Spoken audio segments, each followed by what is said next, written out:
Hi Leute! Ja, ich hatte euch ja versprochen, dass ich noch ein Video mache zu meinem M3, wie viel der so monatlich kostet eben halt. Ne? Weil es überlegen sich viele bestimmt, so einen M3 sich zu kaufen und wissen eben nicht, welche Kosten kommen da auf einen zu. Also ich wollte gleich mal so ein bisschen nachschauen, was habe ich jetzt in 2,5 Jahren alles bezahlt an Kosten für den M3, sag ich mal von Versicherung, über Steuern, über Reparaturen, Sprit sowieso, damit das jeder weiß. Also ich bin jetzt in den 2,5 Jahren knapp über 50.000 gefahren, also fast 55.000 Kilometer. Und ich glaube schon, dass ich dann schon ein bisschen Erfahrung habe und was auch ein bisschen mitteilen kann. Vielleicht hilft es ja den einen oder anderen, wenn es sich überlegt, so einen M3 zu kaufen. Ist ein super Wagen, macht super viel Spaß. Aber man sollte natürlich nicht vergessen, dass da viele Kosten noch im Unterhalt stecken. Ne? Alles klar, also dann gehen wir jetzt mal auf den Monitor über. So, hi Leute. So, jetzt sind wir nochmal, wie gesagt, am PC, damit ich euch das ein bisschen besser zeigen kann. Zuallererst wollte ich euch ja den Bereich M3 und Versicherungskosten zeigen. Dafür geht ihr einfach bei Google Auto, Ampel, klickt ihr drauf, dann seid ihr drin. Dann geht ihr auf Auto, Ampel. Dann am besten auf die detaillierte Suche gehen. Dann geht ihr BMW, geben wir mal M3 ein, die Motorleistung am besten, weil sonst findet er viel zu viele M3s. Und dann machen wir einfach mal suchen. Dauert einen Moment, so hat er sofort gefunden. Und jetzt habt ihr hier eine Übersicht von den M3s mit 420 PS. Und dann kann man auch, also jetzt hier, wenn man einen auswählt, ich habe den von 2011. Müsst ihr gucken, das ist Cabrio hier oder es ist eigentlich von den Typklassen her sind alle gleich, aber es gibt trotzdem immer verschiedene Jahre, Baujahre, die andere Schlüsselnummern haben. Also man kann auch am Anfang in der Suche die Schlüsselnummern eingeben hier, findet ihr im Fahrzeugschein, dann kommt ihr auch auf dieses Ergebnis. So, sag ich mal, ich nehme jetzt den hier unten. Und jetzt seht ihr um M3 2010 bis 13. Dann wieder Schlüsselnummern, PS, Hubraum. Und jetzt hier sind die Typklassen, die aktuellsten von 2017. Also in der Haftpflicht bei der Versicherung gibt es 10 bis 15, 25 Klassen und der ist im Bereich 18.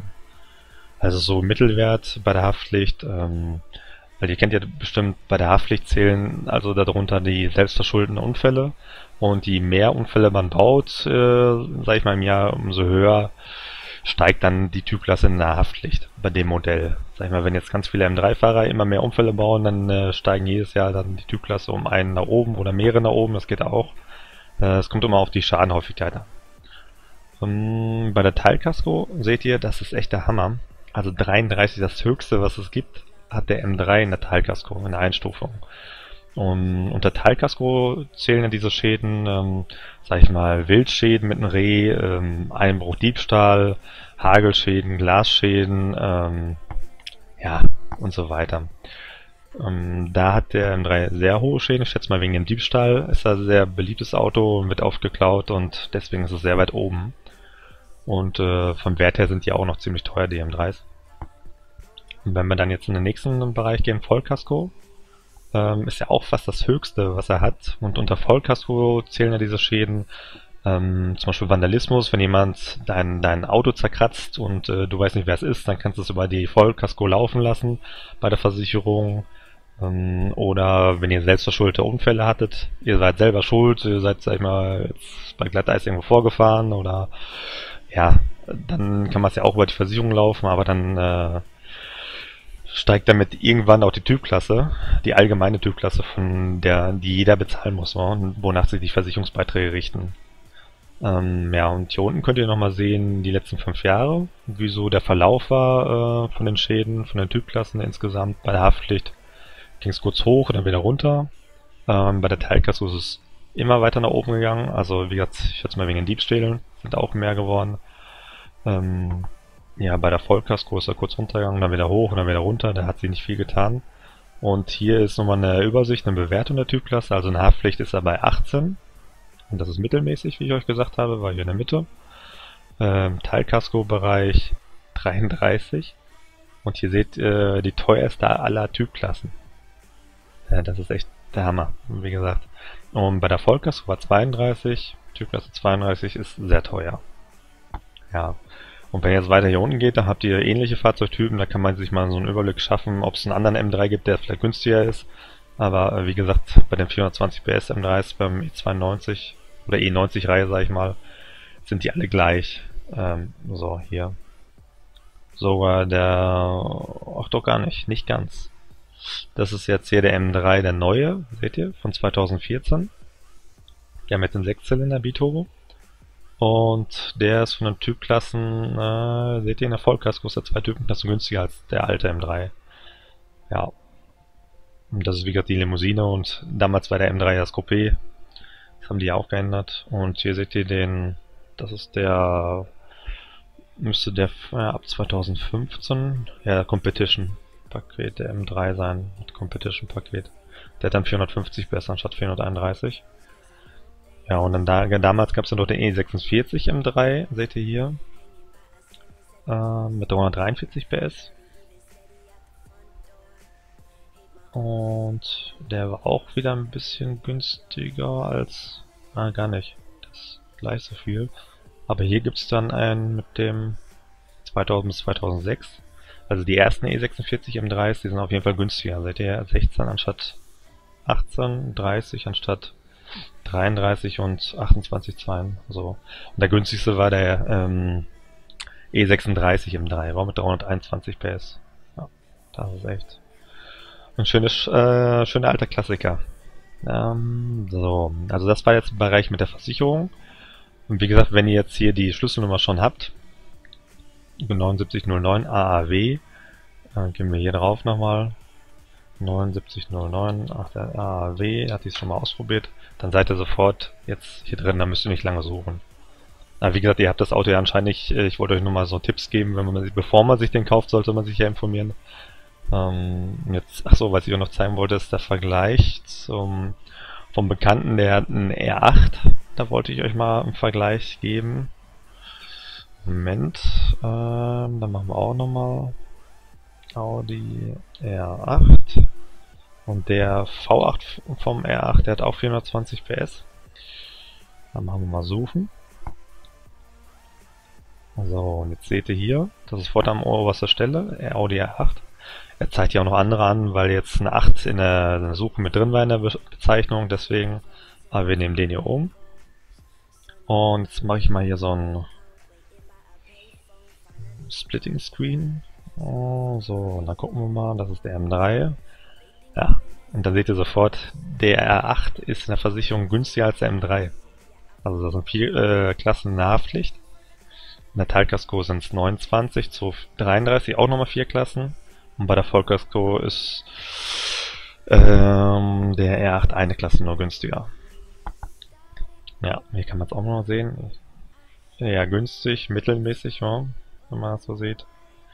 Dann, hier, wie gesagt, nochmal die teuerste aller Klassen und hier ist der teuer und sehr teuer gegenüber teuer. Ja. So, das weiter runter scrollt, hier sind dann die anderen R8-Modelle. 430 PS und da kann man auch sehen, der V10 R8. Na gut, der ist auch wieder ein bisschen teurer für eine Versicherung.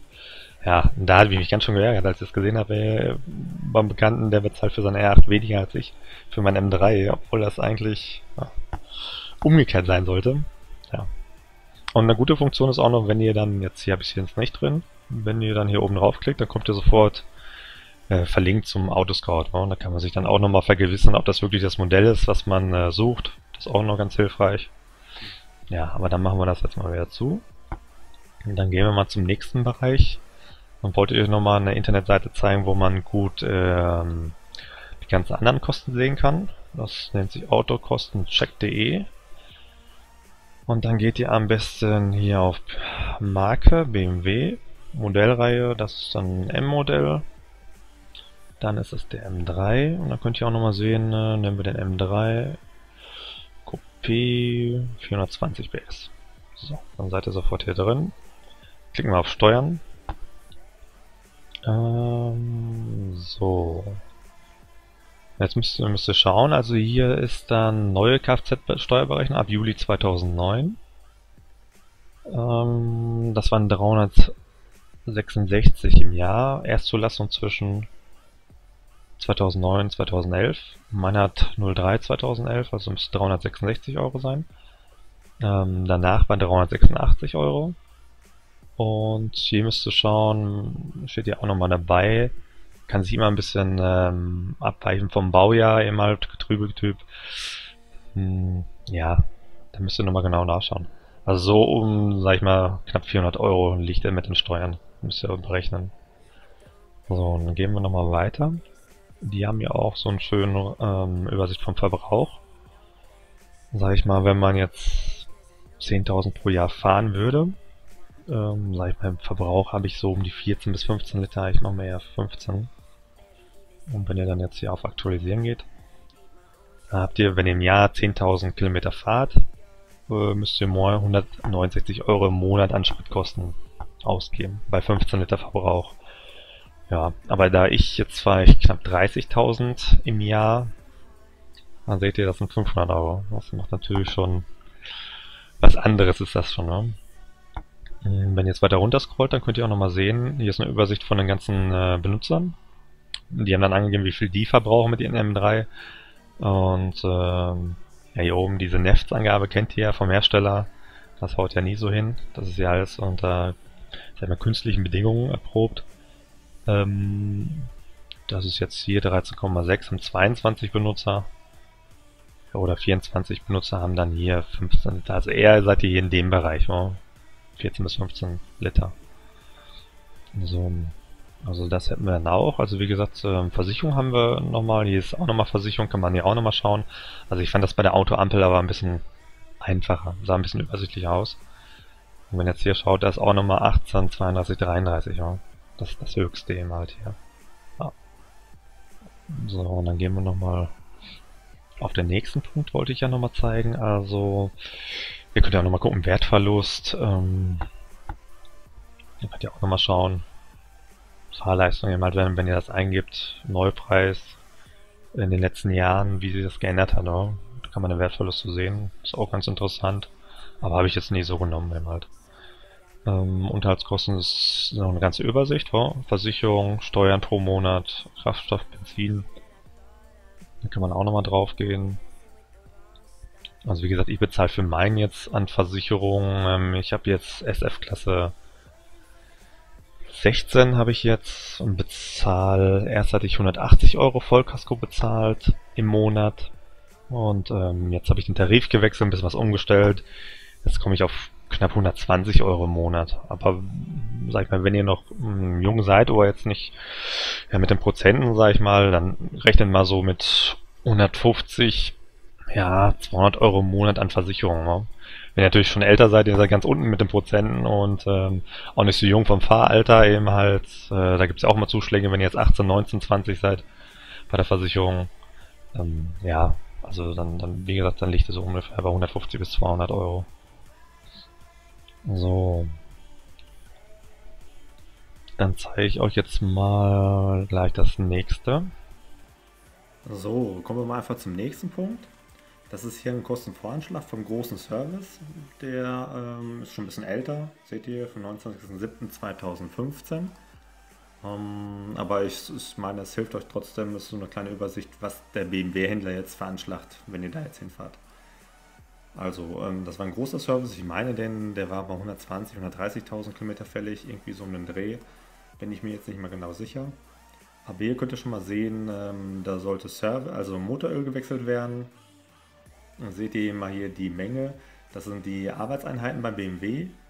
Die Preise für eine Arbeitseinheit seht ihr immer auch bei jedem BMW-Händler, ich meine vorne im Eingang oder bei der Info, da müssten die eigentlich aushängen.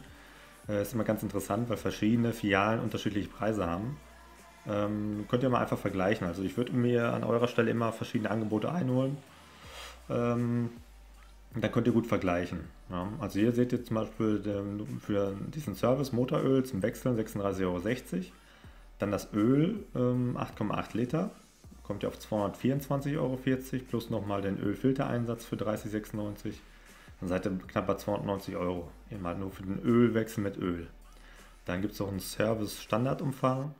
24,40 Euro. Ich weiß jetzt nicht genau, was da drin ist. Müssten wir mal vielleicht mal nachschauen. Das rechnen die, glaube ich, immer ab. Dann muss der Luftfilter gewechselt werden, Luftfiltereinsatz bei zusammen 36,60 € plus 59,89 €. Das kostet auch nochmal, wie gesagt, dann der Mikrofilter, das gleiche Spiel nochmal, 36,60 € für die Arbeit, dann der Filter an sich 140 € plus nochmal der Reiniger fürs Gehäuse 10 € knapp. Und dann die Zündkerzen mussten auch gewechselt werden, 134,20 € für, also 11 Arbeitseinheiten sind das hier. Und die Zündkerzen an sich kosten 8 Stück, 220 € insgesamt. Dann kommt ihr auf 954,47 €. Und was beim M3 noch zu beachten ist, der hat ein Hinterachsgetriebeöl, seht ihr hier. Das muss auch nochmal gemacht werden, so ein Service. Das Öl kostet 126, das Service 24,40 plus nochmal eine Verschlussschraube knapp 10 €. Also ihr seid insgesamt bei dem ganzen Service bei 1114,35 €. Aber das ist wie gesagt der große Service und das muss nicht immer gemacht werden. Und Tipp von mir, man kann jetzt auch noch ein bisschen Geld sparen, indem man sich zum Beispiel das Öl selber bestellt aus dem Internet. Also das machen viele Leute, die ich kenne und für die Händler ist es auch völlig in Ordnung. Ihr müsst nur gucken, dass ihr das gleiche Öl bestellt, was der Händler auch, also was auch reinkommt, was auch vorgeschlagen wird. Ja, also wenn ihr zum Beispiel schaut, hier oben waren es knapp 290 €. Wenn ich jetzt mal weitergehe, gehe ich nochmal weiter. Das war jetzt zum Beispiel jetzt hier unten, seht ihr, 108 € für den Service Motoröl. Entsorgung und Altöl auch nochmal, also 108 € der Service. Und wenn ihr jetzt nochmal das Öl aus dem Internet bestellt, da habe ich anstatt 8,8 Liter 2x5 Liter, also 10 Liter für 102 €. Dann hat man dann sogar noch ein bisschen 1,2 Liter übrig als Reserve. Und das sind dann bei zusammen 210 €. Und hier hattet ihr, ich glaube 290 €, sind 80 € wäre gespart. Das ist ja schon nicht schlecht. Und das gleiche kann man auch sagen, mal hier beim Service Mikrofilter. Ihr gebt einfach dann hier die Artikelnummer bei Google ein, dann bekommt ihr dann den Mikrofilter angezeigt, wo man den kaufen kann. Da kann man auch nochmal Geld sparen. Und den wechseln kann man auch selber machen. Also es ist auch kein Ding. Ihr könnt bei YouTube ein paar Videos sich anschauen. Habe ich auch gemacht. Oder ihr schaut irgendwo im Forum nach. Oder wenn ihr es euch gar nicht zutraut, dann gibt es bestimmt Bekannte, die das für euch machen. Ja, also da gibt es noch Zündkerzen. Da konnte man auch noch ein bisschen Geld sparen. Also wie gesagt, man muss immer gucken eben halt. Es geht ja auch darum, dass der Wagen immer Checkoff-gepflichtet ist. Und alles würde ich jetzt nicht irgendwann das machen lassen, aber wie gesagt mit dem Öl, das habe ich noch nie erlebt, dass da irgendjemand sagt, nee, das machen wir nicht. Ja. Also so ein kleiner Tipp von mir, dass ihr noch ein bisschen Geld sparen könnt, wenn euch der Unterhalt zu hoch ist. Wie gesagt, das war jetzt hier ein anderer Kostenvorschlag für den gleichen Service. Und da seht ihr, hier unten ist es drin, Hinterachsgetriebeöl. Und der hatte das gar nicht aufgeführt. Ich hatte mich ein bisschen gewundert, weil ich war erst bei diesem Händler und der hat einfach anhand meines Schlüssels das ja ausgelesen, welcher Service fällig ist, hat dann diesen Kostenvoranschlag erstellt. Und als ich dann zum nächsten gefahren bin, tja, dann stand auf einmal das hier unten drin. Da habe ich mich auch schon gewundert, dass es da Unterschiede gibt. Naja, aber gut zu wissen. Ja, und das war, wie gesagt, das war jetzt die Rechnung vom Service, vom Öl. Und das war der Öl nochmal. Ja, das ist wie gesagt so ein kleiner Tipp von mir. Einfach ein bisschen mal vergleichen und nicht sofort zum erstbesten Händler fahren, der in der Nähe ist, sondern ja. So, und dann, wie gesagt, dann gehen wir mal zum nächsten Punkt. So, und zum Schluss zeige ich euch noch eine kleine Übersicht. Die habe ich gerade erstellt, damit man mal alles zusammenfassen kann, was ich euch jetzt im Video erzählt habe. Dann fangen wir mal an. Also hier laufende Kosten, die wir als Überschrift. Versicherung Vollkasko, wie gesagt 150 bis 200 € im Monat. Wobei es darauf ja ankommt, wie alt ihr seid, welche SF-Klasse ihr habt, wie viele Kilometer ihr im Jahr fahrt, die Selbstbeteiligung bei der Vollkasko, wie hoch die ist und so weiter. Also das ist so ein grober Richtwert. Ja. Da müsst ihr einfach mal selber nachschauen. Gibt es ja genug Vergleichsrechner im Internet. Oder ihr fragt einfach bei eurem Versicherungsmenschen nach. So, dann gucken wir mal weiter. Also Benzin habe ich jetzt mit 1,38 € pro Liter gerechnet, 15 Liter im Durchschnitt, 12.000 Kilometer im Jahr müssten bei den meisten von euch so hinkommen. Ja, sind 207 €. Also manche melden den jetzt auch nur ein halbes Jahr an, so Saisonkennzeichen von April bis Oktober. Da könnt ihr natürlich auch nochmal ein bisschen Geld sparen. Das ist genauso bei der Versicherung, könnt ihr dann auch nochmal angeben, Saisonkennzeichen, da kann man auch noch dann Geld sparen. Dann zum nächsten Punkt ist Wartung, Service, Reifen, Bremsen. Hatte ich mal so überlegt. Ihr habt ja gesehen, der Service war jetzt 1100 Euro. Wenn man da ein bisschen was macht selber mit dem Öl und ein paar Sachen selber macht, ja, dann kommt man da ein bisschen günstiger weg. Reifen, jedes Jahr, alle 2 Jahre, ja. Hinteren Reifen, wieder so um beide zusammen, vielleicht 400, 500 Euro. Die Bremsen komplett waren jetzt 1000 Euro. Ja, also wieder 200 Euro im Monat hatte ich jetzt hier veranschlagt. Und dann kam noch die Kfz-Steuer. 30,50 Euro, das sind diese 366 Euro. Kann auch 388 sein oder knapp 400, das hat man ja gerade gesehen. Und alles zusammen kommen wir so auf die 600 bis 650 Euro im Monat. Und ja, ich schätze mal, kommt ihr ganz gut zurecht. Wie gesagt, ist das nur ein grober Überblick von mir. Damit ihr mal wisst, weil die M3s werden ja immer ein bisschen günstiger jetzt zu kaufen. Damit ihr aber nicht vergisst, dass der Unterhalt ist echt eine große Sache. Also das darf man nicht unterschätzen. Ja, ich hoffe, ihr hattet viel Spaß mit dem Video. Wenn ihr weitere Fragen habt, einfach unten einen Kommentar da lassen. Über ein Like würde ich mich super freuen. Wenn ihr weitere Verbesserungsvorschläge habt oder was ich vielleicht demnächst machen soll für ein Video, könnt ihr das gerne auch da lassen. Ja, ich bedanke mich nochmal, dass ihr zugeschaut habt und wünsche euch viel Spaß schon mal mit meinen nächsten Videos. Bis dann. Sunny, but I need another raincoat. Waiting by a payphone. Finally, I caught up. Some awful information that I thought.